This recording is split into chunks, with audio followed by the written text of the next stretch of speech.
ধ্বংসস্তূপে পরিণত ধানমন্ডি ৩২ নম্বর ছাত্র জনতা রোষে পড়ল শুধু সদনও। 18 কোটি মানুষকে দেখা যায় ভবিষ্যতে কোনো সরাসরি জন্ম যদি বাংলাদেশে হয় তাহলে তার অবস্থা এমন হবে। আমাদেরকে 15টা বছর এখান থেকে যেতে দেয় না। আমরা মূলত এই ফেসিলিটি টুলসকে ভাঙার জন্য আসছি। আমরা নিছক একটা বিল্ডিং ভাঙতে আসছি না। স্বৈরাচারের বাড়ি থেকে একটা ইট নিয়ে যাইতেছি, কারণ স্বৈরাচারের জনকের বাড়ি। বিভিন্ন স্থানে ভাঙল সাবেক প্রভাবশালী কয়েক মন্ত্রী এমপির বাসা। গ্রহণযোগ্য নির্বাচন করতে নানা ফর্মুলা আছে সরকারের কাছে, জানিয়েছেন উপদেষ্টা নাহিদ। ভোটের আগে আইন শৃঙ্খলা পরিস্থিতি স্বাভাবিক করতে গুরুত্ব আরোপ।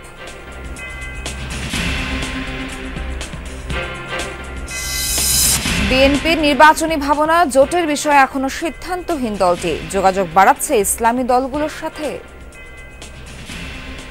নির্বাচিত ঐক্যমতের জাতীয় সরকারের কথা আমরা বলেছি, যাদের সাথে আমাদের যুগপৎ আন্দোলন, যারা আমাদের সাথে সঙ্গে ছিলেন। এখনো আমরা কোনো দলের সাথে আনুষ্ঠানিকভাবে ঐক্য স্থাপন করিনি।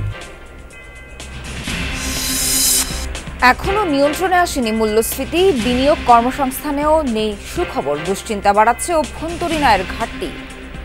মজুরি বৃদ্ধির হারের থেকে মূল্যস্ফীতির হার দ্বিগুণ মাত্রায় বেড়েছে। সুতরাং এটা সাধারণ মানুষের যে জীবন মানের যে অবনমন, সেটা কিন্তু রোধ করা যায় না। 15% যদি আমি সুদ হারিয়ে দিই, তা আমার থাকে কত? এটা আপনি চিন্তা করেন। তার মধ্যে আপনি করের বোঝা বাড়াচ্ছেন। আজ আবারও চালু হচ্ছে কাউন্টার ভিত্তিক বাস সার্ভিস। রাজধানীর প্রধান 4 রুটে চলবে সহস্রাধিক গাড়ি। নির্ধারিত স্টপেজ থেকেই করতে হবে ওঠানামা। লিবিয়া উপকূলে নৌকাডুবিতে 3 বাংলাদেশি মৃত্যুর খবরের স্বজনদের আহাজারি। সন্তানদের ভবিষ্যৎ নিয়ে দুশ্চিন্তা, দালালদের কঠোর সাজা নিশ্চিতের দাবি।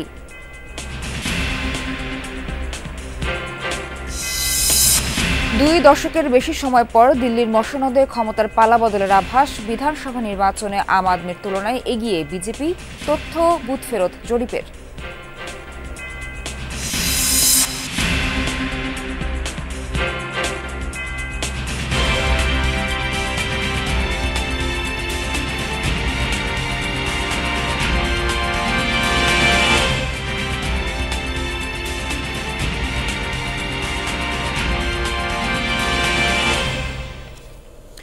শুভ সকাল, স্বাগত সবাইকে। আমন্ত্রণ যমুনা নিউজে। এতক্ষণ শিরোনাম দেখছিলেন, পুরো খবর জানাতে সঙ্গে আছি নাবিলা সোহার।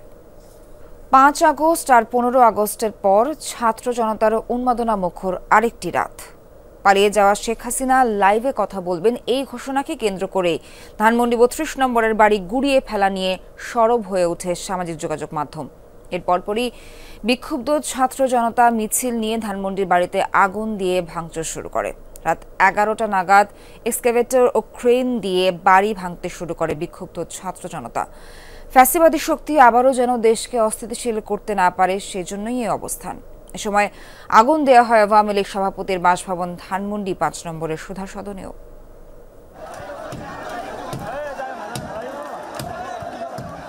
ফ্যাসিবাদের বিরুদ্ধে এই ক্ষোভের বহিঃপ্রকাশ। বুধবার রাতে ছাত্র জনতার ব্যানারে লং মার্চ টু ধানমন্ডি 32 কর্মসূচি। সেই ফিল আবার নিতে আসছে। 5 আগস্টের ফিল এখনো পাচ্ছি। আবার মনে হচ্ছে নতুন কিছু হবে সামনে। এই ধরনের কোনো দুঃসাহস না দেখাতে পারে, সেই জন্যই আজকে আমাদের এই কর্মসূচি। তাদের রাগটা কত বেশি এটা অনেক মানুষ বুঝতেছে না। আমি দেখতে আসছি রাগটা কত বেশি। রাত 9টায় আওয়ামী লীগের ভেরিফাইড ফেসবুক পেজ থেকে লাইভে আসেন শেখ হাসিনা। তখনই ধানমন্ডি 32 নম্বরের বাড়ি গুড়িয়ে দেওয়ার প্রসঙ্গে সরগরম হয়ে ওঠে ফেসবুক। স্বৈরাচারকে সারা জীবনের জন্য এই দেশ থেকে বিদায় করতে চাই, কারণ আমরা এই দেশে 18 কোটি মানুষকে দেখা চাই ভবিষ্যতে কোনো সরাসরি জন্ম যদি বাংলাদেশে হয় তাহলে তার অবস্থা এমন হবে। এখান থেকে হুক্কা হুয়া চলবে না। আমি এখানে এসে অত্যন্ত আনন্দিত এবং কতদিন বাঁচবো জানি না। স্বৈরাচারের বাড়ি থেকে একটা ইট নিয়ে যাইতেছি, কারণ স্বৈরাচারের জনকের বাড়ি, কারণ এখান থেকেই শেখ মুজিব বাকশাল কায়েম করেছিল। তবে সন্ধ্যা থেকেই বাড়তে থাকে ছাত্র জনতার ভিড়। শাহবাগ থেকে একটি মিছিল এগোতে থাকে ধানমন্ডির দিকে। এ সময় অনেককে উল্লাস করতেও দেখা যায়। এই প্রতিবাদ কর্মসূচিতে যোগ দিতে আসে হাজার হাজার মানুষ। পুরো এলাকায় ছাত্র জনতার তিল ধারণের ঠাঁই থাকে না। ফ্যাসিবাদের দোসরদের যারা শেল্টার দিবে তাদের অবস্থাও ঠিক একবারই হবে। ভারতীয় দালাল যে শেখ হাসিনা, সে ভারত থেকে যে আমাদেরকে বিবৃতি দিচ্ছে এবং এই আওয়ামী লীগ, এই ছাত্রলীগ, সন্ত্রাসী সংগঠনগুলোকে মদত দিচ্ছে, এর প্রতিবাদে আজকে আমরা আসছিলাম। আমাদেরকে 15টা বছর এখান থেকে যেতে দেয়নি। আমরা মূলত এই ফ্যাসিবাদের টুলসকে ভাঙার জন্য আসছি, আমরা নিছক একটা বিল্ডিং ভাঙতে আসছি না। সব স্থাপনা ভাঙতে বুলডোজারের অপেক্ষায় ছিল মানুষ। পরে রাত 11:15টার দিকে শুরু হয় ক্রেন আর বুলডোজারের কার্যক্রম। তানফির মৌসুম, যমুনা নিউজ, ঢাকা। দর্শক, এই বিষয়ে আমরা আরো জানবো আমাদের সহকর্মীদের কাছ থেকে। শুরুতেই যাব শওকত মঞ্জুর শান্তর কাছে। তিনি আছেন এই মুহূর্তে ধানমন্ডি 32 নম্বরে। শান্ত, আপনার কাছে জানতে চাই, সেখানে এখন ভাঙচুরের পর সবশেষ কি পরিস্থিতি দেখতে পাচ্ছেন, জানাবেন। সোহার, কার্যক্রম কিন্তু চলমান রয়েছে। আমরা গেল 1 ঘন্টায় যেটা দেখেছি যে এই 32 নম্বরে যে বাসভবন, সেই বাসভবনের ডান পাশের যেই দোতলা অংশটি ছিল, সেই অংশটি কিন্তু ইতিমধ্যে ভাঙা হয়েছে এবং এই মুহূর্তে আসলে বাড়ির পেছনের অংশ, যে পেছনের অংশের যেই সেই সময়কার যে রান্নাঘর এবং কবুতরের ঘর ছিল, সেই অংশটুকু ভাঙা হচ্ছে এবং সিঁড়ির অংশটা ভাঙা হচ্ছে। এবং বলতে হবে যে ভোর যখন 6টা নাগাদ কিছুক্ষণের জন্য এখানে একটা বিরতি ছিল এবং সেই বিরতির পর 7টার কিছু আগে থেকেই এখানে কিন্তু আবার ভাঙার যে কার্যক্রম, সেই কার্যক্রম শুরু হয় এবং সেটি আমরা এসে যে অবস্থা দেখেছি সেটি হচ্ছে অনেকটা দোতলার অংশটি বাকি ছিল, সেই অংশটুকুই আমরা ভাঙতে দেখেছি গেল 1 ঘন্টায়। এবং এখানে বলতে হবে যে অসংখ্য মানুষ এখানে এসেছেন, উৎসুক মানুষ। তারা এসে ছবি তুলছেন, কথা বলছেন, অনেকে ফেসবুকে লাইভ করছেন এবং দৃশ্য ধারণ করে রাখছেন। যে কজনের সাথে কথা হচ্ছিল তারা কিন্তু বলছিলেন যে এই যে ভবনটি ধূলিসাৎ করে দেওয়া হচ্ছে, এটি একটা নমুনা, এটি একটি উদাহরণ। স্বৈরাচারের যে আচরণ অথবা তার আওয়ামী লীগের যেই কার্যপরিধি ছিল গত শাসন আমল জুড়ে, সেইটারই একটা বহিঃপ্রকাশ বা প্রায়শ্চিত্ত হিসাবে তারা এটাকে বর্ণনা করছেন। এবং একই সাথে বলতে হবে যে এখানে উৎসুক যারা রয়েছেন তারা কিন্তু অনেকেই সারা রাত ধরে এখানে অবস্থান নিয়েছিলেন। কেউ কেউ ভোরবেলা ঘুম থেকে উঠে এসেছেন, কেউ কেউ কিছুক্ষণ আগে এসে যুক্ত হয়েছেন। এবং পাশাপাশি বলতে হবে যে এই যে ভবনটি ভাঙচুর করা হচ্ছে, সেখান থেকে যেই লোহা অথবা এই ধরনের যেই জিনিসপত্রগুলো বের হচ্ছে সেগুলো কিন্তু উৎসুক মানুষ যেমন রয়েছে, আশেপাশের বিভিন্ন দরিদ্র মানুষ এসে কিন্তু সেই লোহা লক্করগুলো নিয়ে যাচ্ছেন। যে কারোর সাথে কথা হচ্ছিল, কেউ আনন্দের অতিশয্যে এসে এই বস্তুগুলো নিয়ে যাচ্ছেন স্মৃতি সংরক্ষণের হিসাবে। আবার অনেকেই যারা দরিদ্র রয়েছেন তারা এগুলো পার্শ্ববর্তী কোনো ভাঙারি দোকানে বিক্রি করে দিবেন, সেই হিসাবেও কিন্তু এসেছেন। তবে বলতে হবে যে কাজের যে গতি আমরা দেখছি, সেই গতি অনুসারে দুপুর গড়িয়ে বিকেল হয়ে যেতে পারে এই পুরো কাজটি সম্পন্ন করতে। সোহার। শান্ত, অনেক ধন্যবাদ আপনাকে।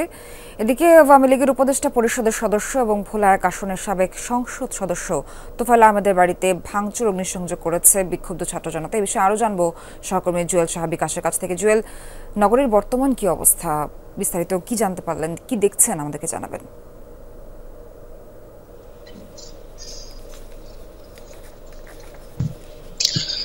সোহার, গত রাত 12:30 দিকে কিন্তু একটি বিক্ষোভ মিছিল শহর থেকে আসে এবং বিক্ষোভ মিছিলটি ছাত্র জনতার একটি বিক্ষোভ মিছিল এবং সেই মিছিল আসার থেকে শহরের যে গাজীপুর রোড এলাকা রয়েছে এবং সেই এলাকায় কিন্তু বিক্ষোভ মিছিলটি এসে যে আওয়ামী লীগের যে উপদেষ্টা পরিষদের সদস্য এবং সাবেক সংসদ সদস্য তোফায়েল আহমেদ, তার বাসার সামনে এসে কিন্তু প্রথমে ভাঙচুর করা হয় এবং পরবর্তীতে কিন্তু ঠিক 1:45টার দিকে অগ্নিসংযোগ করা হয়। এবং আমরা কিন্তু এখন সেই বাড়িটিতেই কিন্তু রয়েছি। আমরা দর্শকদেরকে দেখাচ্ছি এখনো কিন্তু সেই ভাঙচুরের চিহ্ন কিন্তু রয়ে গেছে।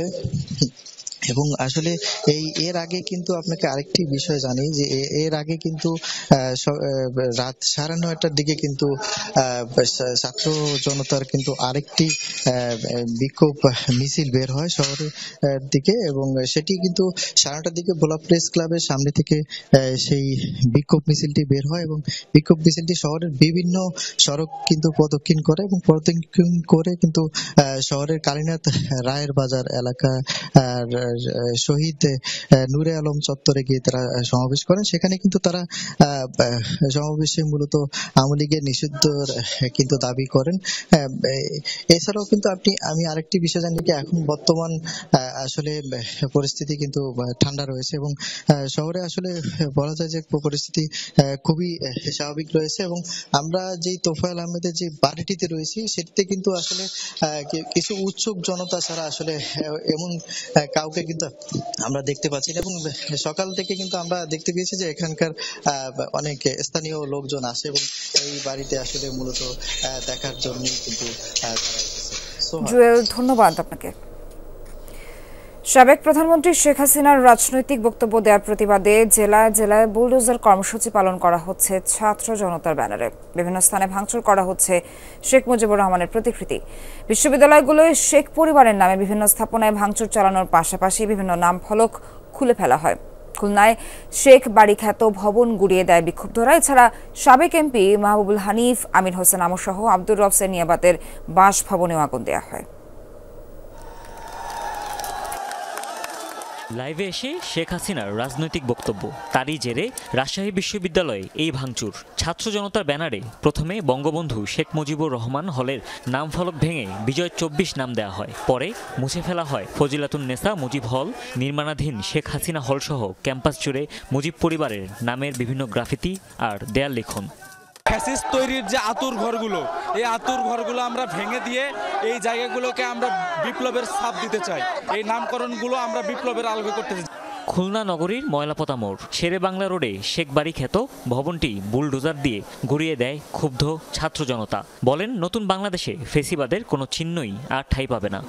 এই শেখ বাড়ি ছিল বদ্দারি পাড়ার আওয়ামী লীগের ক্যাবলা, এই ক্যাবলাকে আমরা ভেঙে দিতে চাই। আমরা ছাত্র জনতা এমন প্রতিবাদ গড়ে তুলব, আপনারা পালিয়ে যাওয়ার সাহস করতে পারবেন না। জাহাঙ্গীরনগর বিশ্ববিদ্যালয়েও ভেঙে ফেলা হয়েছে শেখ মুজিবুর রহমানের স্থাপনা, মুছে ফেলা হয়েছে বিভিন্ন গ্রাফিতি।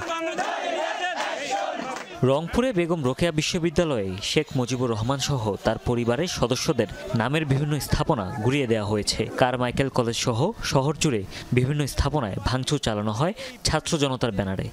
এই প্রতীকীগুলো আমরা বিশ্বাস করি এগুলো মুছে যাওয়ার মাধ্যমে ফ্যাসিবাদ দূর হয়ে যাবে। চিরতরে এই মুজিববাদের কবর বাংলাদেশের মাটিতে রচিত হবে।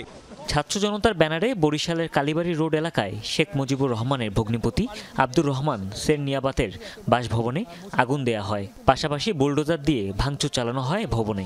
ভাঙচুর করা হয় আওয়ামী লীগ নেতা আমির হোসেন আমর বরিশালের বাসাতেও। এই যে প্রপার্টি করছে না, নিজেদের টাকায় কিছু করে নাই, সব আমাদের টাকার, এবং আমাদের টাকার জিনিস আমরা ভাঙবো না কি করবো এটা সম্পূর্ণ ইটস আপ টু আস। ভোলা 1 আসনের সাবেক সংসদ সদস্য তোফায়েল আহমেদের বাড়িতে ভাঙচুর ও অগ্নিসংযোগ করে বিক্ষুব্ধ ছাত্র জনতা।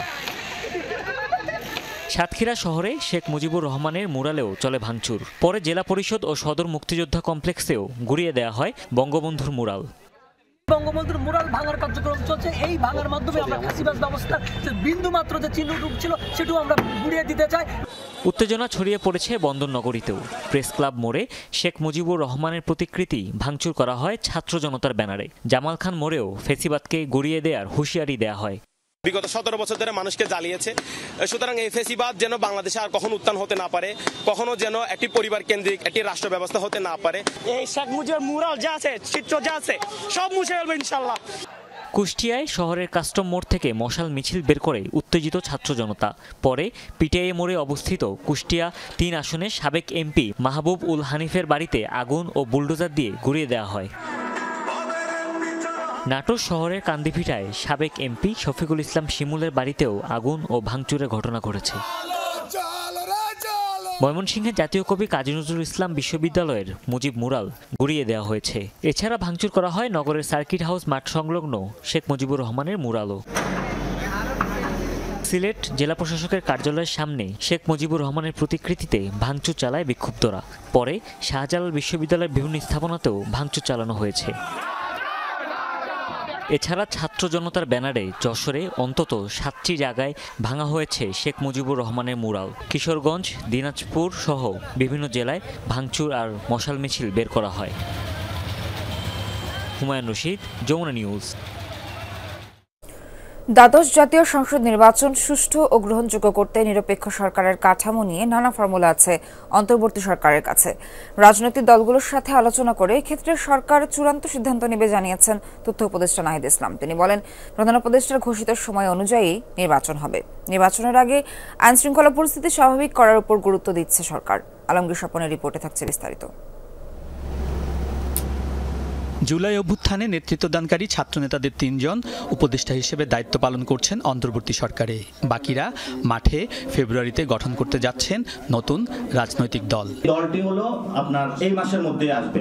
এতে নির্বাচনকালীন অন্তর্বর্তী সরকার কতটা নিরপেক্ষভাবে দায়িত্ব পালন করতে পারবে এ নিয়ে প্রশ্ন আছে বিএনপি সহ রাজনৈতিক দলগুলোর। অন্তর্বর্তীকালীন সরকার যদি নিরপেক্ষ না থাকে, তবে জুলাই বিপ্লবের সম্মুখ যোদ্ধা ও তথ্য উপদেষ্টা নাহিদ ইসলাম বলছেন, দল গঠন করলে সরকারে থাকবেন না উপদেষ্টারা। দল গঠন যারা বাইরে আছে তারাই কার্যক্রমের সাথে জড়িত, কিন্তু যদি দল গঠনে আমার অংশগ্রহণ আমরা কেউই যুক্ত হইতে চাই, শুধু নতুন দল অন্য কোনো দলও যুক্ত হইতে চাইলে আমরা সরকার থেকে বের হয়ে যাই। এটা এই অবস্থায় প্রশ্ন উঠেছে অন্তর্বর্তী সরকারের অধীনে নির্বাচনকালীন নিরপেক্ষ সরকারের রূপরেখা নিয়ে। এক্ষেত্রে নিরপেক্ষ ব্যক্তিদের নিয়ে উপদেষ্টা পরিষদ পুনর্গঠন নাকি রাজনৈতিক দল থেকে প্রতিনিধি নিয়ে জাতীয় সরকার গঠন করা হবে। নানা ধরনের প্রস্তাবনা আসছে, সরকার এগুলো বিবেচনা করতেছে, সবাই মিলে হয়তো এটা ঠিক হবে। আমরা এখন যে সরকারের কোনো কিছু পরিবর্তন হওয়ার প্রয়োজন মনে করতেছি না। যে অবস্থায় আছে তারা যথেষ্ট নিরপেক্ষভাবে কাজ করতেছে। পরবর্তীতে এটা রাজনৈতিক দলগুলোর সাথে আলোচনার মাধ্যমে হয়তো সরকারি বিষয় সিদ্ধান্ত নেবে। তথ্য উপদেষ্টা মনে করেন, আগামী জুলাই আগস্টে নির্বাচনের দাবিতে কঠোর অবস্থান নেই রাজনৈতিক দলগুলোর। এক্ষেত্রে প্রধান উপদেষ্টার ঘোষিত নির্বাচনী টাইমলাইনকে গুরুত্ব দিচ্ছেন তিনি।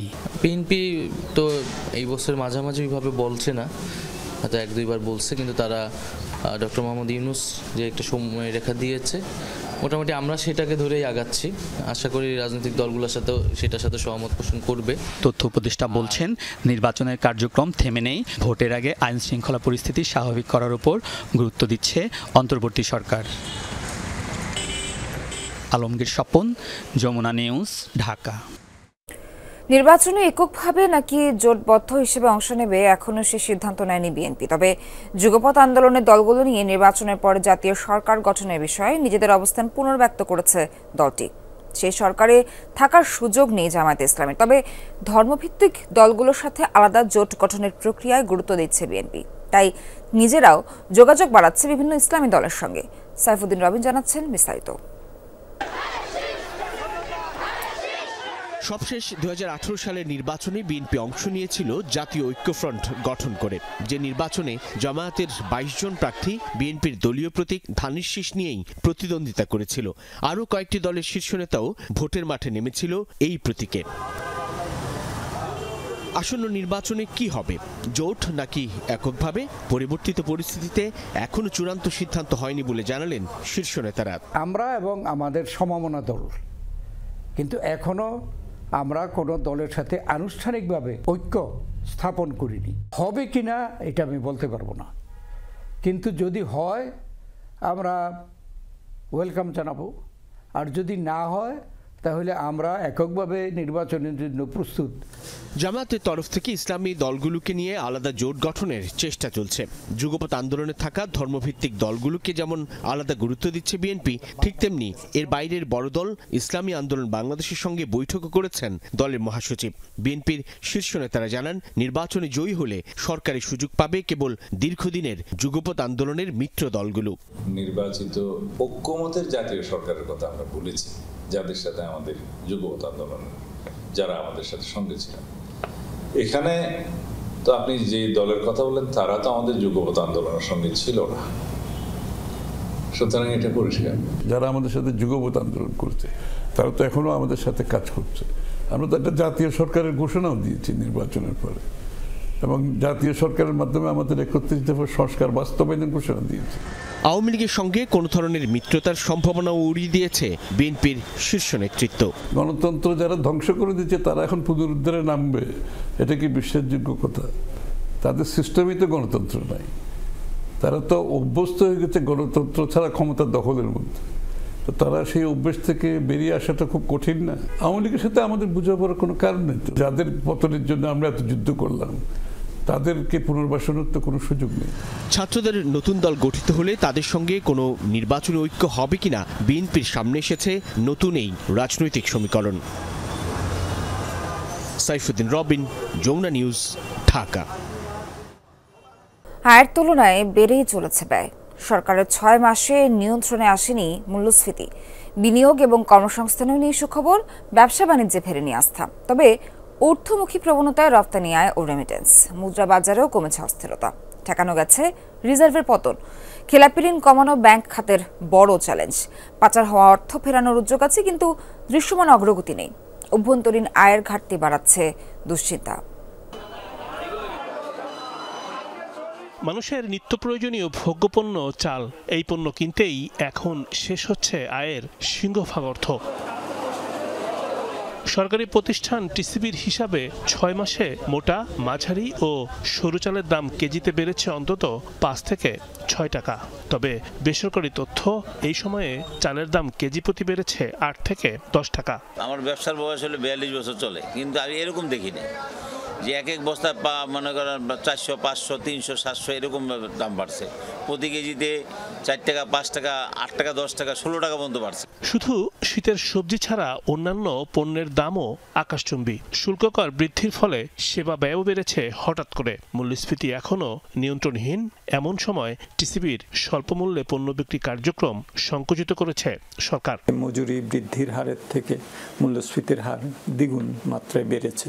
সুতরাং এটা সাধারণ মানুষের যে জীবন মানের যে অবনমন, সেটা কিন্তু রোধ করা যায়নি। এটাকে একটু সহনীয় করা যেত যদি আমরা সামাজিক সুরক্ষা কর্মসূচিটাকে আরো শক্তিশালী করতে পারতাম এবং টিসিবির যে ওপেন মার্কেট সেল এগুলোকে আরো বৃহত্তর পরিসরে নিতে পারতাম।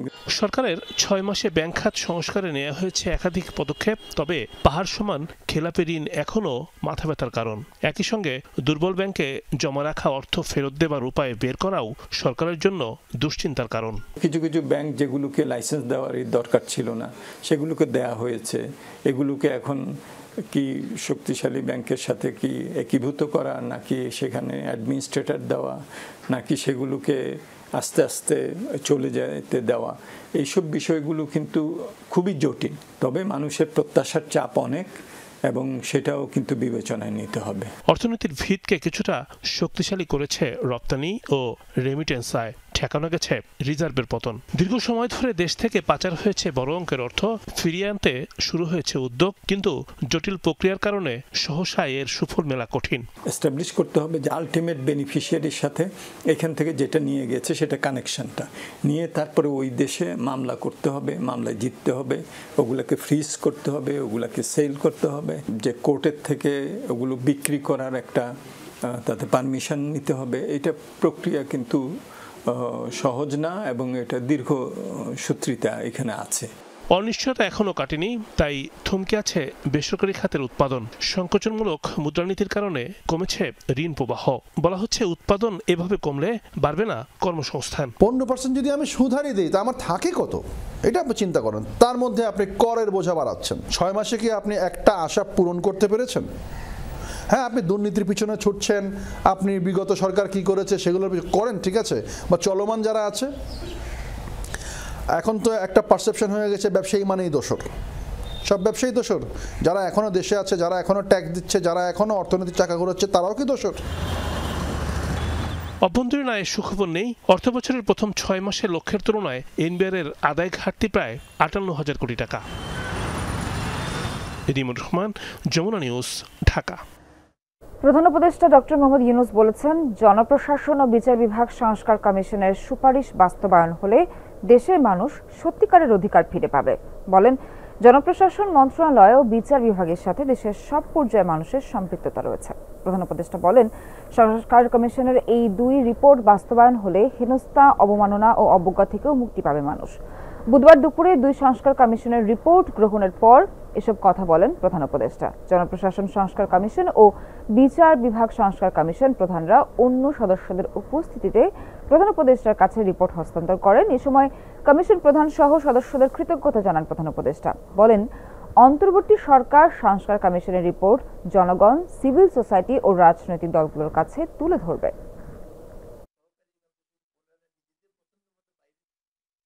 মানুষের দোরগোড়ায় যদি আদালত ব্যবস্থাকে আমরা না পৌঁছাতে পারি, তাহলে বিচার বিভাগ কার্যকর ভাবে তার সেবাটা দিতে পারবে না। সেই জন্য আমরা 2টো পরিবর্তন সাজেস্ট করেছি। একটা হচ্ছে যে হাইকোর্ট ডিভিশনের স্থায়ী বেঞ্চ গঠন করতে হবে প্রত্যেকটা বিভাগীয় সদরে, এবং এটার জন্য কনস্টিটিউশন অ্যামেন্ডমেন্ট প্রয়োজন। আর ডিস্ট্রিক্ট কোর্টকে আর একটু সম্প্রসারিত করতে হবে, সেটা উপজেলা পর্যায়ে আমরা সাজেস্ট করি। এখানে যে আশার কথা শুনিয়েছেন, সেটা এই যে সংক্ষিপ্তসার যেটা আমাদেরকে দিলেন, সেটাতেই এত আশা জায়গায় যে হয়তো আমরা এটার থেকে মুক্ত হব, আমরা সত্যিকার ভাবে নাগরিক হিসেবে অধিকার ফিরে পাব।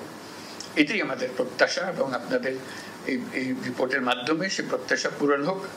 আপনাদের এই রিপোর্টটা আমরা এখন সংস্কার কমিশনের রিপোর্ট হিসেবে জনগণের হাতে দিয়ে দেব। শেখ হাসিনা ভারতে থেকে যদি রাজনৈতিক কর্মকাণ্ড পরিচালনা করে, তাহলে এর দায় ভারতের। এর জন্য দিল্লির কাছে জবাব চাওয়া হবে, জানিয়েছে তথ্য সম্প্রচার উপদেষ্টা মোহাম্মদ নাহিদ ইসলাম। তিনি জানান, ফেব্রুয়ারি ও মার্চে ছাত্র জনতা রাজপথে থাকবে।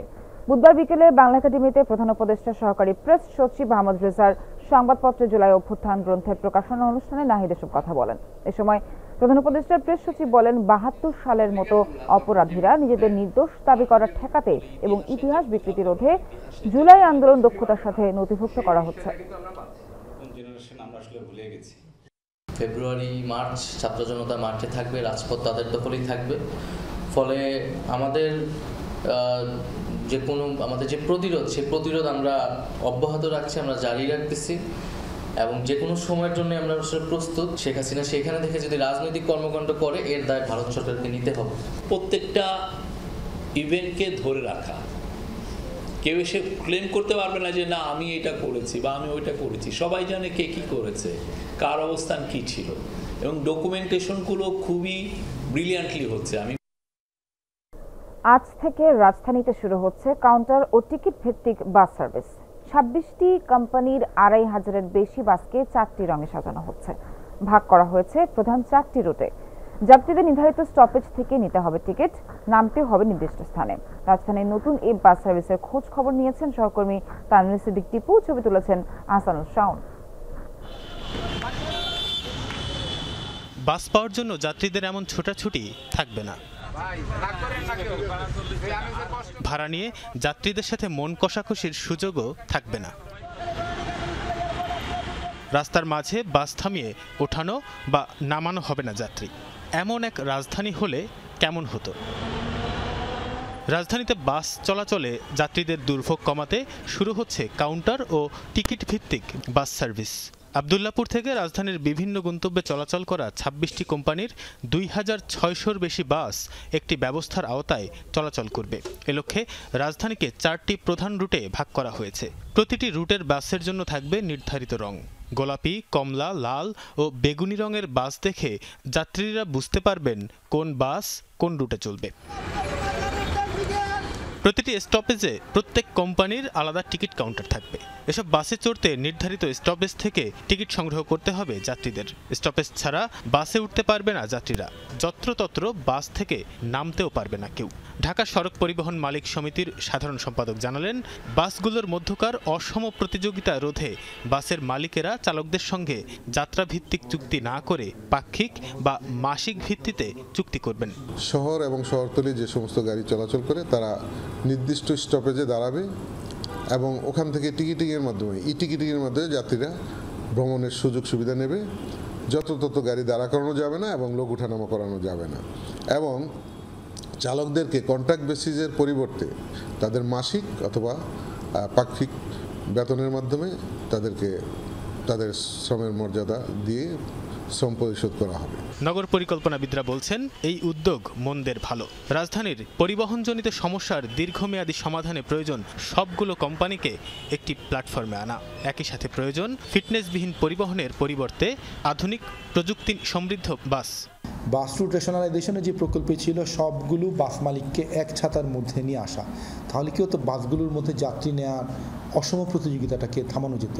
তো এখন বিদ্যমান ব্যবস্থাপনায় কিন্তু সেই এন্ডে কাজ করা হচ্ছে না, শুধুমাত্র এক্সিস্টিং বাস সার্ভিসকেই তাদেরকে অন্তত কিছুটা শৃঙ্খলা আনার কথা। তাহলে আমরা যদি বিগ পিকচারটা দেখি তাহলে কিন্তু আপনাকে শহরের ভালোর জন্য আমাদের বাস রুট রেশনালাইজেশন লাগবে। তবে সব পক্ষের চাওয়া নতুন এই ব্যবস্থাকে সাদরে গ্রহণ করবে রাজধানীবাসী, করবে সহযোগিতা। রাজধানীবাসীর চলার পথকে আরও একটু সুগম ও সুশৃঙ্খল করতে নতুন এই কাউন্টার ভিত্তিক বাস সার্ভিস। তবে তা কতটুকু কার্যকর হবে আর বাস্তবায়ন করা সম্ভব হবে সেদিকেই এখন সবার চোখ। তানভীর সিদ্দিক টিপু, যমুনা নিউজ, ঢাকা। অবৈধভাবে ইউরোপ যাওয়ার পথে লিবিয়া উপকূলে নৌকাডুবিতে নিহত 20 জনের মধ্যে 3 জনের বাড়ি গোপালগঞ্জের মুকসুদপুরে। স্বজনরা জানান মরদেহের ছবি দেখে পরিচয় শনাক্ত করা হয়েছে। মৃত্যুর খবরে পরিবারে কান্নার রোল। বিদেশ যেতে দালালের হাতে মোটা অঙ্কের টাকা তুলে দেয় পরিবারগুলো। ভাগ্য ফেরানোর আশায় গেল নভেম্বরে দালালের মাধ্যমে ইউরোপ যেতে বাড়ি ছাড়েন গোপালগঞ্জের মুকসুদপুরের সাত্তার খন্দকার। লিবিয়া উপকূলে নৌকাডুবিতে তার মৃত্যুর খবরে স্বজনদের আহাজারি। পরিবার জানায় সাত্তারকে বিদেশ পাঠাতে বাড়ি বন্ধক ও ঋণ করে দালালের হাতে প্রথমে তুলে দেওয়া হয় 12.5 লাখ টাকা। পরে লিবিয়া নিয়ে তাকে জিম্মি করে দফায় দফায় আরো 13.5 লাখ টাকা আদায় করে দালাল চক্র। 3 সন্তানের ভবিষ্যৎ নিয়ে দুশ্চিন্তায় সাত্তারের স্ত্রী। স্বজন হারানোর বেদনায় কাতর পুরো পরিবার।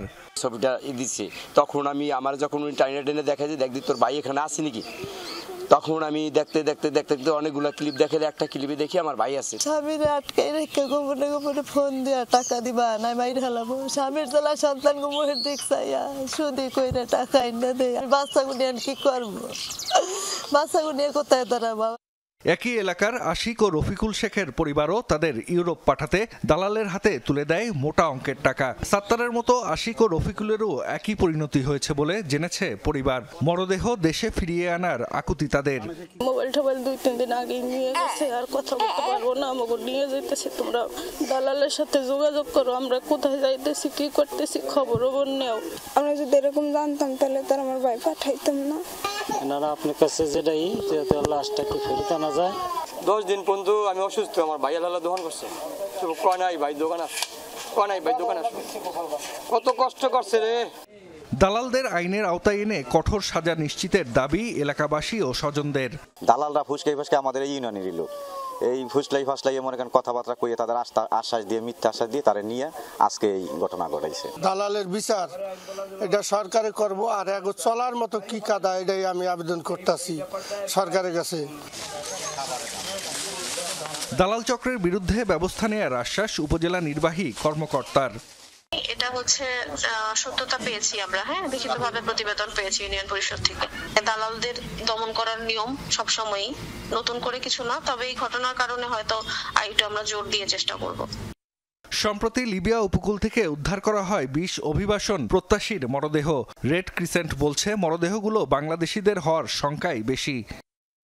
জাহিদ হাসান, যমুনা নিউজ। শয্যা সংকটে চরম পর্যায়ে যশোরের চৌগাছা উপজেলা স্বাস্থ্য কমপ্লেক্স। অতিরিক্ত রোগীর চাপে বারান্দার মেঝেতে গাদাগাদি করে থাকতে হচ্ছে রোগীদের, অথচ 100 শয্যার নতুন একটি ভবন নির্মাণ হলেও চালু হয়নি গত 1.5 বছরেও। দীর্ঘদিন পড়ে থাকায় নষ্ট হচ্ছে মূল্যবান জিনিসপত্র। 13 মাস বয়সী আব্দুর রহমান ডায়রিয়ায় আক্রান্ত, কয়েকদিন ধরেই ভর্তি চৌগাছা উপজেলা স্বাস্থ্য কমপ্লেক্সে। তবে শয্যা সংকটে চিকিৎসা চলছে মেঝেতে। 3টার দিকে হসপিটালে নিয়ে এসেছিলাম, বড় ডাক্তারে দেখানোর পরে ভর্তি করা হয়েছে। এই জায়গায় বেড কোনোটা খালি নেই, তার জন্য ফ্লোরে রয়েছে। শীতে অবশ্যই কষ্ট হচ্ছে, কিন্তু তারপরও মেনে নিতে হচ্ছে যে বাইরে একটা জায়গা পাইছি। অন্যান্য ওয়ার্ডেও একই চিত্র, শয্যার চেয়ে রোগী ভর্তি বেশি, তাই মেঝেতেই হয়েছে ঠাঁই। শীতের কারণে কষ্ট বেড়েছে দ্বিগুণ। সংকট চিকিৎসকেরও, 32 জনের মধ্যে আছেন 11 জন। ছিল না ভিতরে বোঝায়, এখন আমি এই বারান্দায় জায়গা পাইছি। ফ্লোরিং করি, ফ্লোরিং দিয়েও যদি না থাকে তখন এক বেডে দুইটা বাচ্চা দেওয়া হয় এরকম। 2018 সালে 50 থেকে 100 শয্যায় উন্নীত হয় হাসপাতালটি। 21 কোটি 57 লাখ টাকা ব্যয়ে 6 তলা বিশিষ্ট নতুন ভবনও নির্মাণ করা হয়েছে। 2023 সালে ঠিকাদার তা হস্তান্তর করেছে। তবে নানা জটিলতায় চালু হয়নি এখনো।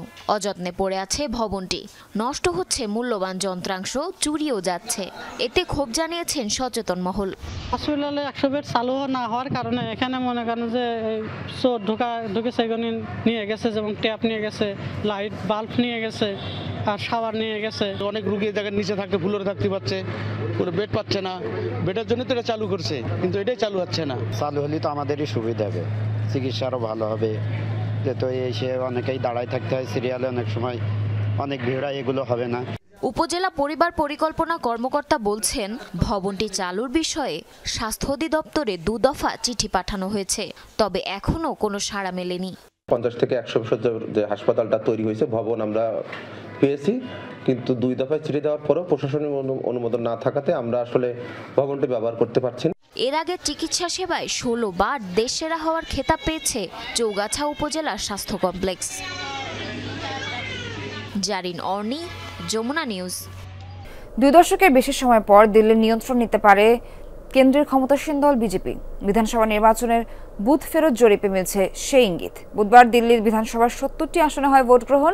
নিরঙ্কুশ সংখ্যাগরিষ্ঠতা অর্জনে ম্যাজিক ফিগার 36। বিভিন্ন সংস্থার বুথ ফেরত জরিপ বলছে 35 থেকে 45টি আসনের দখল নিতে পারে বিজেপি নেতৃত্বাধীন জোট। অরবিন্দ কেজরিওয়ালের আম আদমি পার্টি পেতে পারে 22 থেকে 37টি আসন। অবশ্য চূড়ান্ত ফল ঘোষণার আগে হাল ছাড়তে নারাজ এপি। 2020 সালের নির্বাচনে 62টি আসন জিতেছিল দলটি। বিজেপির ভাগ্যে জোটে 8টি। গত কয়েকবারের মতো এবারও কংগ্রেসের ভরাডুবির ইঙ্গিত দিচ্ছে বুথ ফেরত জরিপ। এর আগে হরিয়ানার বিধানসভা নির্বাচনের বুথ ফেরত জরিপে কংগ্রেসের বড় জয়ের পূর্বাভাস মিলেছিল, যদিও চূড়ান্ত ফলাফলে নিরঙ্কুশ সংখ্যাগরিষ্ঠতা পায় বিজেপি।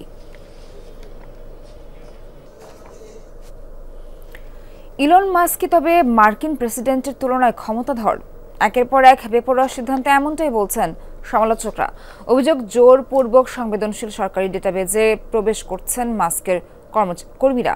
বাধা দিলেই কর্মকর্তা হচ্ছেন চাকরিচ্যুত। বিরোধীরা করলে সরাসরি দেয়া হচ্ছে শাস্তিমূলক পদক্ষেপের হুঁশিয়ারি। 20 জানুয়ারি অভিষেকের পরই নির্বাহী আদেশে স্বাক্ষরের মাধ্যমে ইউএস ডিজিটাল সার্ভিসের নাম পরিবর্তন করে ডিপার্টমেন্ট অফ গভর্নমেন্ট এফিসিয়েন্সি করেন প্রেসিডেন্ট ডোনাল্ড ট্রাম্প। দায়িত্ব দেন ইলন মাস্ককে। 1 মাসও হয়নি, এরই মধ্যে মাস্কের অধীনস্থ এই বিভাগের বিরুদ্ধে দায়ের করা হয়েছে 4টি পৃথক মামলা। কোটি কোটি মানুষের জীবনকে প্রভাবিত করতে পারে এমন সব সিদ্ধান্ত নিচ্ছেন ইলন মাস্ক। প্রবেশাধিকার পাচ্ছেন অত্যন্ত সংবেদনশীল সব ডেটাবেজে। অভিযোগ আছে বিরোধিতা করছেন এমন ব্যক্তিদের বিরুদ্ধে সেসব তথ্য ব্যবহারেরও। ট্রেজারি সহ বেশ কয়েকটি ডিপার্টমেন্টের গুরুত্বপূর্ণ নথি ঘেঁটে দেখা আর অফিসে প্রবেশ নিয়ে সংঘর্ষেও জড়িয়েছে মাস্কের কর্মীরা। বাধা দেয়া সরকারি কর্মকর্তাদের সরিয়ে সেসব পদে দায়িত্ব দেয়া হচ্ছে মাস্কের মিত্রদের। রয়েছে এমন অভিযোগও। প্রশাসনিক ক্ষমতা ব্যবহার করে বন্ধ করার চেষ্টা করছেন বিশ্বের বৃহত্তম একক মানবিক সহায়তা প্রদানকারী প্রতিষ্ঠান US agency for international development USAID. শুধু ইউএসএআইডি নয়, মাস্ক টার্গেট করেছেন আরও বেশ কয়েকটি মানবিক সংস্থা ও প্রকল্পকে। বিরোধীরা বলছেন কোনো ধরনের পূর্ব ঘোষণা ছাড়াই এমন বহু সিদ্ধান্ত নেওয়া হচ্ছে যেগুলোর কোনো স্বচ্ছতা নেই। মাস্কের একরোখা সিদ্ধান্তে অনেক প্রতিষ্ঠানই বাধ্য হচ্ছে কার্যক্রম স্থগিত রাখতে, এমনকি কর্মী ছাঁটাইও। পার্লামেন্টের অনুমোদন ছাড়াই নিজের ডিপার্টমেন্ট অফ গভর্নমেন্ট এফিসিয়েন্সিকে একটি অনানুষ্ঠানিক সরকারি বিভাগ হিসেবে পরিচালনা করছেন তিনি। কৌশলগতভাবে তিনি ট্রাম্প প্রশাসনে বিশেষ সরকারি কর্মচারী পদে অধিষ্ঠিত থাকায় এড়িয়ে যেতে পারছেন জবাবদিহিতা। অনির্বাচিত একজন কর্মকর্তার এমন ব্যাপক ক্ষমতাধর হয়ে ওঠা জন্ম দিয়েছে নানা বিতর্কের। ফেডারেল সরকারের উপর মাস্কের অনির্বাচিত ছায়া সরকারের বিরূপ প্রভাব স্পষ্ট। ডিওজিই প্রকৃত কোনো সরকারি সংস্থা নয়। এর কোনো এখতিয়ার নেই ফেডারেল কোনো আইন উপেক্ষা করার বা কোনো কর্মসূচি বন্ধ করার। যদিও সব সমালোচনাকে পাগলের প্রলাপ আখ্যা দিয়ে উড়িয়ে দিয়েছেন ইলন মাস্ক। তার সাফাই, ডিওজিই কাজ করছে সরকারের অপ্রয়োজনীয় খরচ কমাতে। ট্রাম্প প্রশাসনও বলছে মাস্কের কোনো পদক্ষেপ বেআইনি নয়, লঙ্ঘন করা হয়নি কারো গোপনীয়তাও। ইফাতার খন্দকার, যমুনা নিউজ। আলিস আল ইসলামের অলরাউন্ড ম্যাজিকে খুলনা টাইগার্সকে 2 উইকেটে হারিয়ে দ্বিতীয়বারের মতো বিপিএল এর ফাইনালে উঠেছে চিটাগং কিংস। টস হেরে আগে ব্যাট করে সিমরান হেটমায়ারের 50 ও মাহিদুল ইসলাম অঙ্কনের 41 রানে 6 উইকেটে 163 করে খুলনা। জবাবে খাজা নাফের 50 আর শেষ দিকে ব্যাট হাতে আলিস ম্যাজিকে ফাইনালে চিটাগং। ফাইনালে দলটার প্রতিপক্ষ বর্তমান চ্যাম্পিয়ন ফরচুন বরিশাল। জিততে শেষ ওভারে দরকার ছিল 15 রান, শেষ বলে 4, কাভার দিয়ে 4 মেরে অনেকটা অসম্ভবকে সম্ভব করলেন আলিস আল ইসলাম। ফলে খুলনা টাইগার্সকে 2 উইকেটে হারিয়ে দ্বিতীয়বারের মতো বিপিএল এর ফাইনালে চিটাগং কিংস। 164 রানের লক্ষ্যে ব্যাট করা চিটাগাং শুরুতেই খুলনার মতো চাপে পড়ে। পাওয়ার প্লেতেই হারায় পারভেজ হোসেন ইমন আর গ্রাহাম ক্লার্কের উইকেট।